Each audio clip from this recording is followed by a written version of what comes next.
The morning sun streamed through the high windows of Lincoln High's most dreaded room, Ms. Cartwright's fourth period world history class.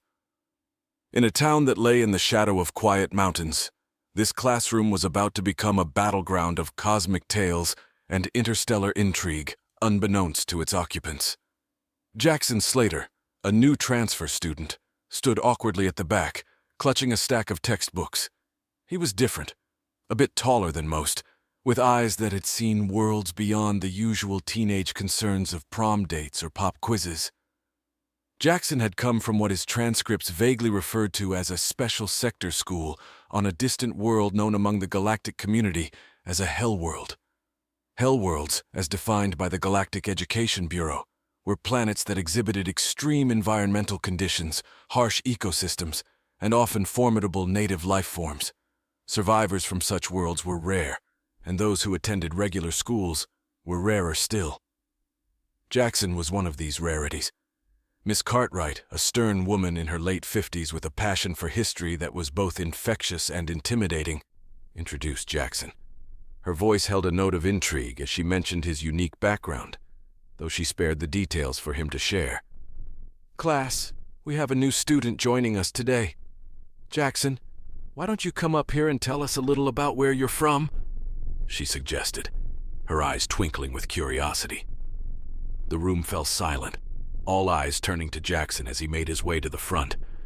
The usual indifference associated with new student introductions evaporated into a thick air of expectancy. Hi everyone," Jackson started, his voice steady despite the sea of faces.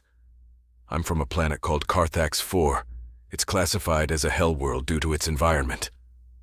A murmur swept through the classroom. The term hell world conjured images of infernal landscapes and monstrous creatures among the students. "It's not like here," Jackson continued, gauging the interest and slight fear in his classmates' eyes. "The gravity is stronger, the weather is unpredictable, and the wildlife is pretty aggressive. You have to be alert all the time. It makes you tough, but it's also scary," piped up a voice from the back. It was Dylan, the class skeptic, his tone mixed with disbelief and a challenge. Jackson smiled, a grin that held too many stories. "Scary, yes, but exhilarating. It teaches you things about survival that you can't learn on safer worlds." Miss Cartwright, seizing the educational moment, interjected, "Class, think about how environment shapes societies." Jackson's experiences provided direct perspective on how different conditions can influence cultural development and individual behavior. "Let's use this opportunity to discuss adaptation and survival in extreme conditions. Jackson, can you share a specific tale from your planet that highlights these themes?" Nodding, Jackson dove into a story. "Once, during the annual razor storm season, when the sky rains with what might as well be glass shards, our community had to migrate to the underground caverns." As Jackson painted the harrowing and yet awe-inspiring tale of survival, his classmates listened, rapt. Some began to jot down notes, others whispered in amazement, and even Dylan's skepticism seemed to wane. Jackson wasn't just telling a story, he was opening a portal to a universe that his peers had never imagined. The bell eventually rang, breaking the spell. Students rushed out, buzzing with excitement and newfound curiosity about the galaxy and its myriad worlds. Jackson, however, lingered behind, a small smile playing on his lips as Miss Cartwright approached him. "Jackson, that was excellent. You have a way of capturing attention. How would you feel about helping me with a special project on interplanetary cultures?" she asked, her eyes gleaming with an academic fervor that matched the mysteries of the universe itself. Jackson's journey at Lincoln High had just begun, but already he was no longer just a student from a hell world. He was a storyteller, a teacher, and perhaps a bridge between worlds. As the days slipped into weeks, Jackson found his footing among his classmates. The initial shock of his stories had morphed into a steady fascination. The school buzzed with rumors about the Hell World hero, a nickname that both amused and embarrassed him. Jackson, however, focused on the task Miss Cartwright had given him, a presentation on interplanetary cultures, which was rapidly becoming the most anticipated event of the semester. One crisp autumn day, during a particularly vivid depiction of a Carthaxian sunset, where the skies turned a violent shade of crimson as dual moons rose in the horizon, Jackson was interrupted by an inquisitive hand. Sarah, a quiet girl with an insatiable curiosity for xenobiology, asked, "But how do people form communities when every day is a struggle for survival? Isn't trust harder to build?" Jackson paused, a thoughtful frown crossing his features. "On the contrary, Sarah, the harshness of the environment forces us to rely on each other even more. Our survival depends on strong community bonds. Isolation isn't really an option when a simple trip outside could be deadly without backup." Intrigued by the notion of forced dependency, the students began to draw parallels with historical Earth communities that thrived in harsh conditions. Miss Cartwright guided the discussion expertly, drawing lines between ancient human tribes and alien settlements. As the class delved deeper into the sociology of survival, Jackson introduced them to the concept of the Carthaxian Rite of the Storms, a coming-of-age ceremony where young Hellworlders ventured into the wilderness at the peak of the Razor Storm season to retrieve an artifact left by their ancestors. "This isn't just about bravery," Jackson explained. "It's about using your wits, respecting the forces of nature, and understanding the value of what previous generations have endured. Those who return successfully are not just older, but wiser, more respected. They've earned their place in the community." The narrative fascinated his peers, drawing a clear line in their minds between myth and reality, turning abstract historical facts into palpable, thrilling sagas of survival and bravery. Inspired, Jackson began to organize a school-wide symposium titled Life on the Fringe: Existence and Culture on Extreme Planets. He invited guest speakers from the local university, an exobiologist, and even a retired explorer from the Galactic Outreach Program. The event was designed to not just share his experiences, but to open a dialogue about the broader universe and humanity's place within it. Days before the symposium, while preparing his keynote address, Jackson was approached by Marcus, a fellow student known more for his prowess in sports than his academic interest. Marcus had always kept a respectful, if somewhat distant, camaraderie with Jackson. But now, his demeanor was different. Hesitant, yet genuinely curious. "Hey, Jackson, can I ask you something? You talk about these crazy survival stories and all. Do you ever get scared? Like, really scared?" Jackson stopped, considering his words carefully. "Every day," he admitted with a rare vulnerability. "Fear is constant, but it's also a reminder. It keeps you alive. That's something everyone in Carthax understands from a young age." Marcus nodded, his expression reflective. "Makes you think about what we take for granted here, huh?" "Yes, it does. But it also makes you appreciate humanity's resilience, no matter the world," Jackson said, a light of passion igniting in his eyes. The symposium had left a lasting impression on the students and faculty of Lincoln High. Enthusiasm for extraterrestrial studies blossomed, with Jackson at the epicenter, inadvertently becoming a mentor and a friend to those around him. This newfound interest led to the establishment of an extracurricular club, the Cosmic Culture Club, spearheaded by Jackson and supported by Miss Cartwright. In the club's inaugural meeting, the atmosphere buzzed with the energy of eager minds. Jackson unveiled the club's first project, an interactive galactic map that would catalog the environmental conditions, cultural highlights, and historical backgrounds of various colonized planets. Each member would contribute by researching different planets, turning abstract data into vivid, relatable narratives. As the weeks progressed, Jackson's tales of Carthax 4 continued to inspire deeper explorations into xenosociology and xenobiology. The club members worked on creating a virtual reality experience based on Jackson's descriptions of his home world. They envisioned navigating through Carthaxian landscapes, from the treacherous, jagged rock fields to the luminescent fungal forests that lit up the night with eerie blues and greens. One afternoon, while discussing the project, Jackson was approached by Elena, a senior with aspirations in software development. She was particularly intrigued by the adaptive technologies used by settlers on extreme planets, and saw a parallel with her interest in accessibility and technology. "Jackson, the tools and tech you described, the ones used for survival on Carthax, do you think similar concepts could be adapted for accessibility tech here on Earth?" Elena asked, her notebook brimming with sketches and notes. "Absolutely," Jackson replied, his eyes lighting up with the realization of the broader implications of his experiences. The principle is the same, adapting to the needs of the environment or the individual. It's about making life manageable, even in the most challenging conditions. Energized by this idea, Elena set to work on a prototype for an adaptive device inspired by Carthaxian technology, intended to help individuals with mobility issues navigate different terrains more easily. Jackson provided insights into the materials and designs that could be repurposed for Earth's gravity and ecosystem. Their collaboration highlighted the practical applications of interstellar survival techniques, sparking interest from local tech companies and even catching the attention of a documentary filmmaker specializing in technological innovations. As the school year neared its end, the Cosmic Culture Club hosted a public exhibition of their projects. The highlight was the virtual reality tour of Carthax 4, allowing visitors to experience the harrowing beauty of Jackson's home world. Elena's adaptive tech prototype was also on display, demonstrating the tangible benefits of cross-world innovations. The exhibition was a resounding success, drawing crowds from across the district and earning accolades from local and even national news outlets. Students, parents, and educators alike were captivated by the blend of science fiction and practical science, illustrating the universal appeal of innovative thinking and intercultural exchange. Through his stories, Jackson had not only shared the spirit of Carthax 4, but had also fostered a microcosm of interstellar community right at Lincoln High.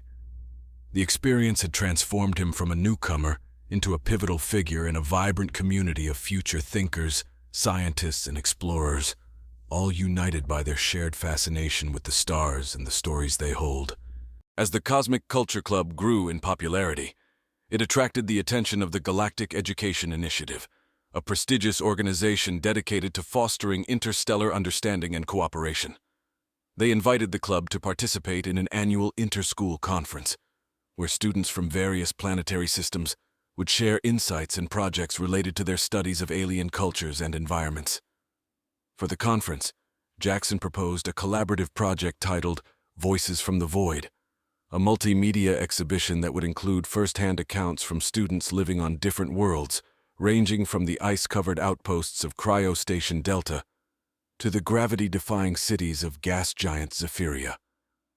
The idea was to showcase the rich diversity of life experiences in the galaxy through virtual reality experiences, recorded interviews, and interactive displays.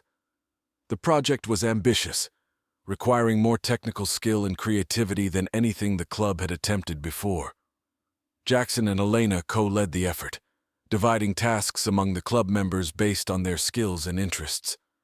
Some focused on coding and VR development, others on content gathering and editing, while a few dedicated themselves to designing the user interface and promotional materials.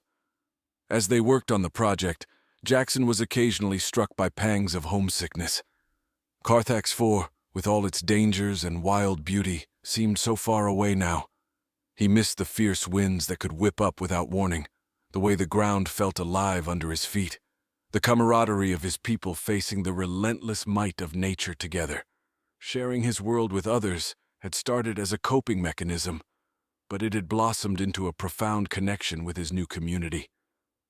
During one late-night working session, Jackson found himself explaining to a group of newer club members about the Carthaxian sky fires, an annual phenomenon where the atmosphere ignited in brilliant colors due to a rare chemical reaction. This sparked an idea for an interactive element in the Voices from the Void exhibit, where visitors could trigger simulations of various planetary phenomena using sensors and VR headsets. The preparation for the conference became a focal point of Jackson's life. Each successful test run of their exhibit components brought a sense of accomplishment, but also a deeper longing for the world he had left behind.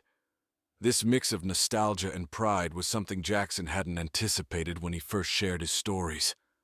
Finally, the day of the conference arrived. Schools from across the galaxy had sent representatives, and the exhibition hall was a bustling hub of creativity and innovation.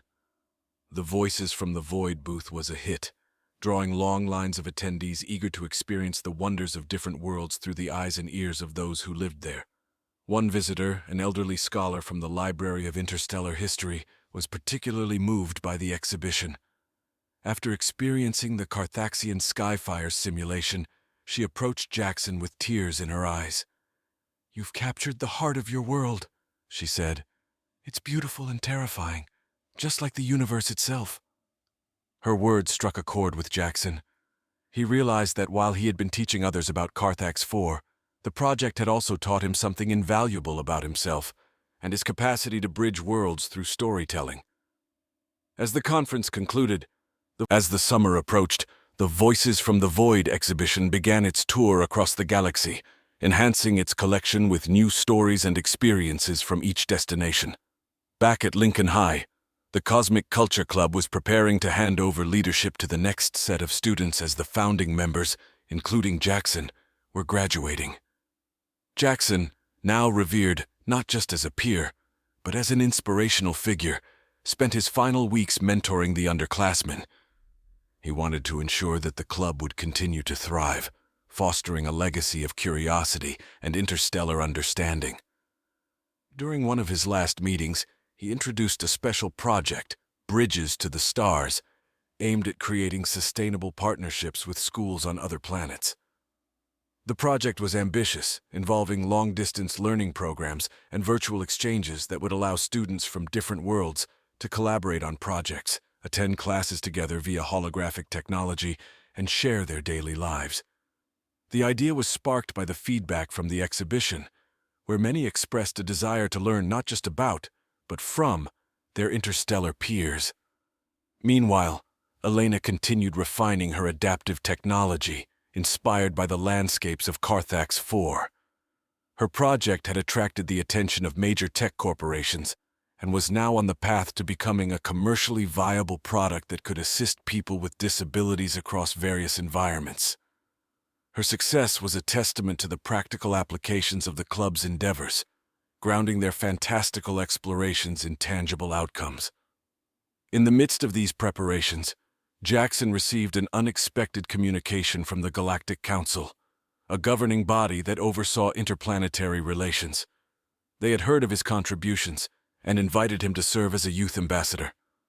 This role would involve traveling to different worlds, speaking at institutions, and participating in diplomatic missions to promote intercultural understanding.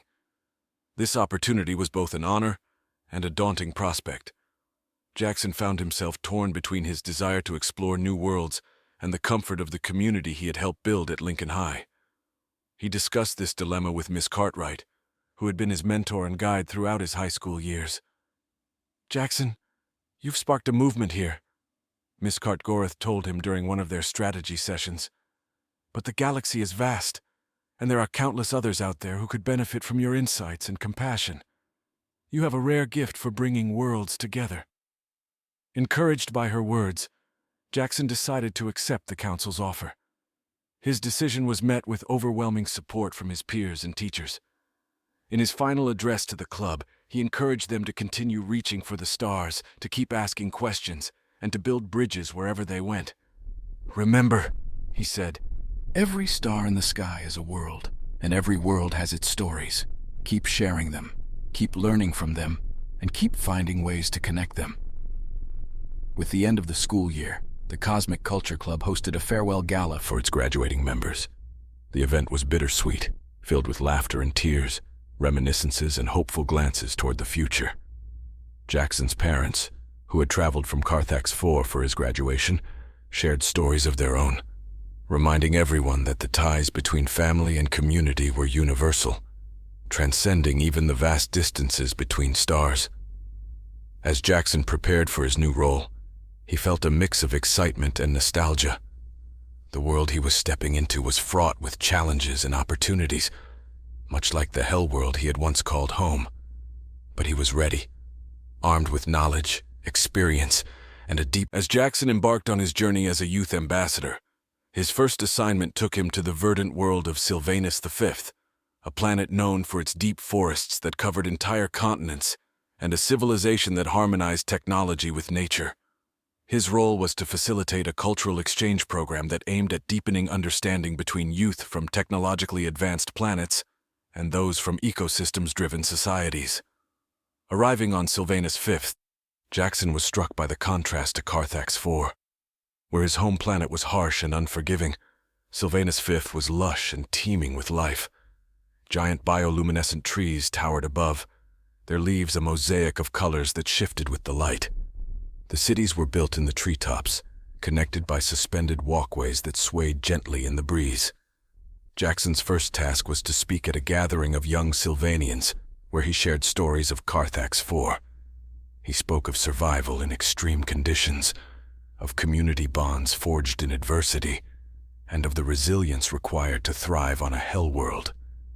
The Sylvanians, in turn, shared their philosophy of living in balance with nature, of technologies that enhanced rather than exploited, and of a culture that revered the life around them. These exchanges were eye-opening for all involved. Jackson saw the potential for technological innovations from worlds like Sylvanus V to aid survival on more hostile planets, while the Sylvanians were fascinated by the adaptability and courage of Hellworld inhabitants.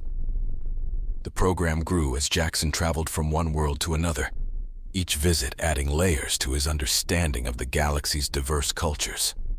He facilitated dialogues, set up student exchange visits, and helped develop collaborative projects that addressed universal challenges like climate change, resource scarcity, and interplanetary relations. One of Jackson's significant contributions was the establishment of an interstellar digital library, where stories, research, and cultural artifacts from different planets could be accessed by anyone in the galaxy. This project was inspired by his early days at Lincoln High, where sharing his own stories had first shown him the power of cultural exchange. Months turned into a year, and Jackson's role expanded. He was now involved in high-level discussions about educational reforms and intercultural policies with leaders from various worlds. His insights from the ground level, from actual interactions with the youth, provided invaluable perspectives that shaped policies to be more inclusive and effective. As his tenure as a youth ambassador drew to a close, Jackson decided to visit Lincoln High once more. Walking the familiar halls, now buzzing with the next generation of students, he reflected on his own growth since he first walked these corridors. He met with Miss Cartwright, who was retiring after a long and impactful career. "You've done so much, Jackson," Miss Cartwright said with a proud smile. "You took the seeds we planted here and spread them across the stars." "I had good teachers," Jackson replied, his voice tinged with gratitude. "It's all about passing on what we learn, isn't it?" "Exactly," she nodded. "And now it's your turn to teach others." With a new sense of purpose, Jackson took up a position as a professor at the Galactic University, where he could shape young minds from across the galaxy. He developed courses on planetary survival strategies, cultural integration, and interstellar diplomacy. But at the heart of each lesson was the art of storytelling, which he believed was the key to understanding and empathy. As he stood before his first class, ready to share his knowledge and experiences, Jackson felt a deep connection to his past and a clear path to the future.